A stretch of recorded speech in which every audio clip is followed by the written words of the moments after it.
Hello guys ඔන්න ඔගුල්ලන්ට මම පොළොන්දු වෙච්ච විදිහටම මාපෝල් පාඩමේ ඇනෙක් සොන්නෙක් ගැන කතා කරේ ඔගුලන්ට මතකයි අපි මීට කලින් විඩියෝගේ මාපෝල් ගැන කතා කරා ඒක බැලුවේ නැත්තං ගිහිල්ල බලන්ඩ මොකක්ද මාපෝල් කියන්නේ කියලා මාපෝල් ගැන උඩින් නිකම් මං මතක් කරන්න මාපෝල් ගැන්නේ international convention for prevent pollution by ships කියන එක ඊට පස්සේ අපි කතා කරාගේ පර්පස් එක prevent and minimizing pollution at sea කියන එක තමයි ඒකේ පර්පස් එක. ඉතින් අපි ඒ දේවල් ගැන කතා කරා. අද අපිට කතා කරන්න තියෙන්නේ මේ මාපෝල් කන්වෙන්ෂන් එකේ Annex 1 ගැන. හරිද? Annex 1 prevention pollution by oil. ඕක තමයි මාපෝල් කන්වෙන්ෂන් එකේ Annex 1 එක යටතේ ඒගොල්ලෝ ඉම්ප්ලිමන්ට් කරලා තියෙන්නේ. ඉතින් මේ මාපෝල් කන්වෙන්ෂන් එක ආවේ හඳුන්වා දුන්නේ 1983 ඔක්තෝබර් 2 වෙනිදා. මේ මාපෝල් කන්වෙන්ෂන් එකට Annex 1 Prevention Pollution by Oil කියන මෙතෝඩ් එක හඳුන්වා දෙන්නේ. ඔක මහලු කරන මතක තියාගන්න ඕන දෙයක් නෙවෙයි. මොකද මේ 1983 කියන එක මතක තියාගන්න. නමුත් අර ඔක්තෝබර් 2 කියන එක ගොඩක් ලොකුවට වැදගත් වෙන්නේ නැහැ. ඉතින් මේ ප්‍රධාන වශයෙන් ක්‍රම තුනක් තියෙනවා මොහොතේදී මේ ඔයිල් පොලියුෂන් එක සිද්ධ වෙන්න පුළුවන්. හරිද? ප්‍රධාන වශයෙන් ක්‍රම තුනක් තියෙනවා මේ ඔයිල් පොලියුෂන් එක සිද්ධ වෙන්න පුළුවන්. පළවෙනි ක්‍රමය තමයි accidental pollution කියලා කියන්නේ. හරිද? accidental pollution. ඒ කියන්නේ ඔය accident එකක් විදිහට ඔයිල් පොලියුෂන් එකක් වෙන්න පුළුවන් මොහොතේදී. ඒ කියන්නේ collision එකක්, drowning වගේ දේවල් වලින් පොලියුෂන් එක වෙන්න පුළුවන්. ඊළඟට ක්‍රමයක් තමයි operational pollution කියලා කියන්නේ.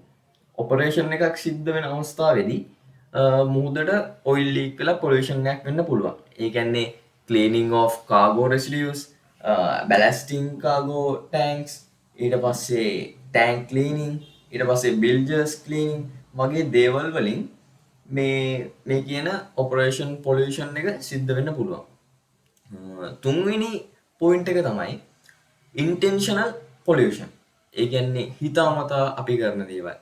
ඒ කියන්නේ මුහුදට බෝතල් විසික් කරනවා, ප්ලාස්ටික් දේවල් විසික් කරනවා, ඒ වගේ එක එක දේවල් විසික් කරලා අපි intentional අපේ විසින්ම කරන pollution එක තමයි මේ විදිහට intentional pollution කියලා කියන්නේ.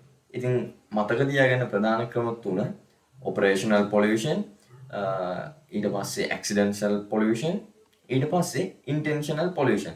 ඔන්න ওই ක්‍රම තුනෙන් තමයි ප්‍රධාන වශයෙන් oil pollution එක සිද්ධ වෙන්න පුළුවන්. ඊළඟට අපි බලමු කොහොමද මේ pollution එක prevent කරන්න කියලා. හරිද? මේ pollution එක prevent කරන්න පුළුවන් විදි කිහිපයක් ඒගොල්ලෝ හඳුන්වා දීලා තියෙනවා. written procedures. හරිද? written procedures ඒ කියන්නේ ඔය යමක් මොකක් කරේ ලියලා වගේ දෙයක සටහන් කරලා මේක prevent කරන්න පුළුවන් කියලා ඒගොල්ලෝ කියලා තියෙනවා. ඒ වගේම discharging procedures. ඒ කියන්නේ ඔය discharge කරලා ඒ කියන්නේ කොහෙට හරි දාලා හරි ඒ වගේ දෙයක් කරලා discharge කරලා ඕක prevent කරන්න පුළුවන් කියලා ඒගොල්ලෝ කියලා තියෙනවා. ඒ වගේම ඒගොල්ලෝ plans හදලා දීලා තියෙනවා. මේ plans වලිනුත් මේක prevent කරන්න පුළුවන් කියලා ඒගොල්ලෝ කියනවා. ඊට පස්සේ ඒගොල්ලෝ කියනවා technical installation. මොකක් හරි technical යන්ත්‍රයක් වගේ දෙයක් මොකක් හරි යම් තැනක තියලා installation කියන්නේ පිහිටවනවා වගේ දෙයක් ඒ වගේ තියලා ඒකෙන් prevent කරන්න පුළුවන් කියලා කියනවා. ඊළඟට ඒකලෝ කියන special areas. ඒ කියන්නේ special area යම් කිසි area එකක දාන්න නැතුව ඉඳලා මේක ඒ කියන්නේ special areas හදලා තියෙන ඒවයි දාන්න බෑ මේවා. discharge කරන්න බෑ. ඒ වගේ areas නම් කරලා තියෙනවා. ඒකින් මේක prevent කරන්න පුළුවන් කියලා ඒගොල්ලෝ කියනවා. හරිද? ඔන්න ওই system කිහිපය යටතේ තමයි මේ කරන හැම දෙයක්ම වර්ගීකරණය වෙලා තියෙන්නේ. හැම දෙයක්ම අnder වෙලා තියෙන්නේ ඔන්න ඔය written procedures, discharge procedures, ඊට පස්සේ plans, ඊට පස්සේ technical installation, ඊට පස්සේ special areas කියන ඔන්න ඕවා යටතේ තමයි මේගොල්ලෝ ගන්න තියෙන ක්‍රියාමාර්ග ටික අරගෙන තියෙන්නේ.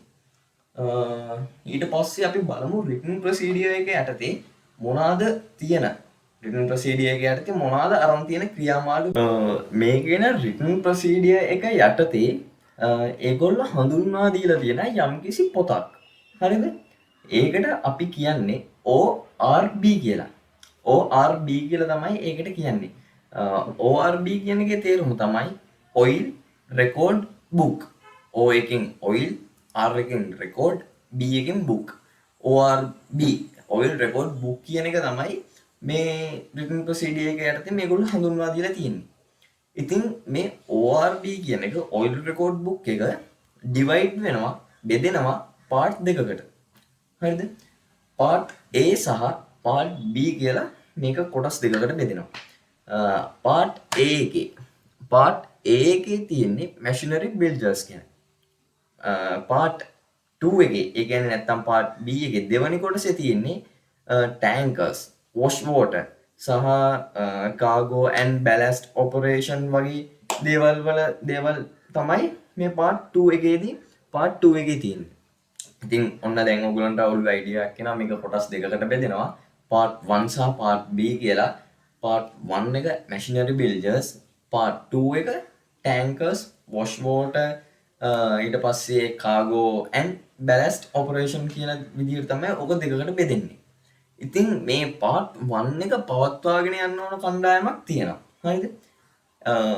150 gross tonnage එකට 150 gross tonnage සහ ඊට වැඩි oil tankers සහ 400යි gross tonnage සහ ඊට වැඩි ඕනෑම නැවක් මේ කියන part 1 oil record book එකේ part 1 එක පවත්වාගෙන යන්න ඕන. ඒ කියන්නේ maintain කරගෙන යන්න ඕන.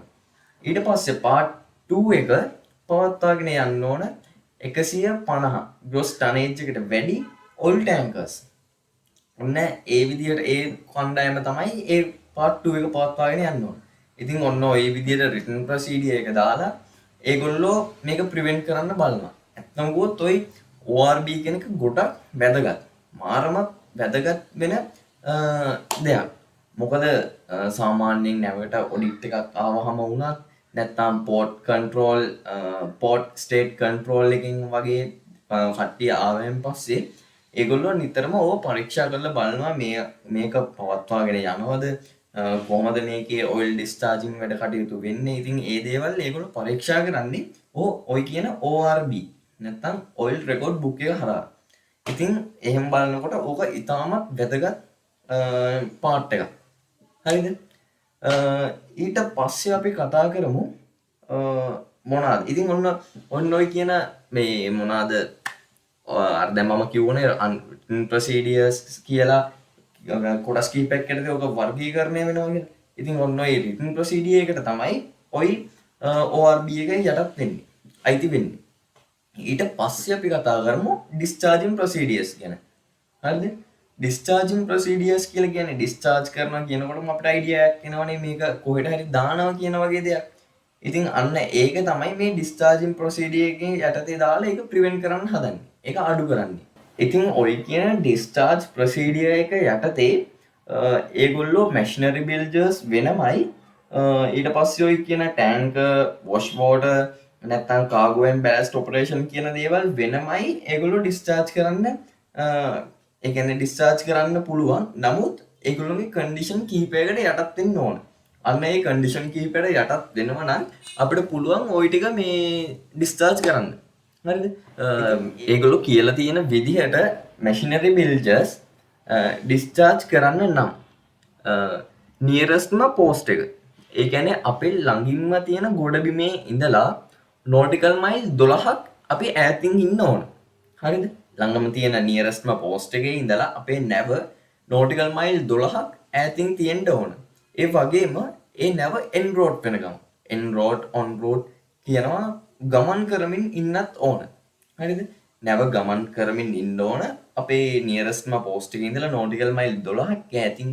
ඒ අන්න එහෙම වෙනව නම් සහ ඒ වගේම oil water separate OWS oil water separator එකක් හරහා මේ කියන machinery builders එක parts 15 parts per million 15 ppm අගයකට යටත්ව වෙන් කරලා අපිට පුළුවන් ඕක ඩිස්චාර්ජ් කරන්න. හරිද? ළඟ නියරස්ම පෝස්ට් එකේ ඉඳලා නෝටිකල් මයිල් 12ක් ඈතින් ගමන් කරන ගමන් OWS oil water separator එකක් හරහා 15 parts per million වලට ඕක බෙදාගත්තට පස්සේ අපිට පුළුවන් ওই machinery bilges කියන එක මුහුදට අතහරින්න ඩිස්චාර්ජ් කරන්න. නමුත් ස්පෙෂල් ඒරියා වල බෑ. හරිද? out of Antarctic කියලා කියන්නත් පුළුවන්. මෙන්න මේ ක්‍රම කිහිපයට යටත්ව අපිට පුළුවන් මේක ඩිස්චාර්ජ් කරන්න.